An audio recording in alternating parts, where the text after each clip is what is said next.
Hello viewers, merry Christmas and happy new year to all of you. আজকে আপনাদের সামনে আরেকটা রেসিপি নিয়ে এসেছি। আজকে আমরা যেটা করছি এখানে স্মোকি ফ্লেভার ধনেপাতার চাটনি। সো সেই জন্য আমরা এখানে roasted garlic, roasted green chilli and এখানে রোস্টেড ড্রাই চিলি, এগুলো আমরা ধনা পাতার সাথে অ্যাড করে নিচ্ছি। সাথে আমরা মাস্টার্ড অয়েল ইউজ করলাম।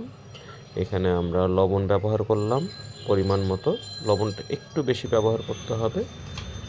সো এটা আমরা ব্লেন্ড করে নিয়েছি। এইটা ব্লেন্ড করে আমরা একটা গ্লাস জারে ঢেলে নিলাম। গ্লাস জারে এটা বেশ কয়েকদিন প্রিজার্ভ করা যায়, 1 to 2 weeks in fridge. So এটা আমরা একটা গ্লাস জারে নেওয়ার পরে এর উপরে আমরা হালকা আর একটু সরিষার তেল অ্যাড করে দিব। সো আমাদের রেসিপিটি এখন তৈরি হয়ে গিয়েছে। এটা আপনার যে কোনো আফটারনুন স্ন্যাক্স, খিচুড়ি ভাতের সাথে ভালো লাগবে। Thank you so much.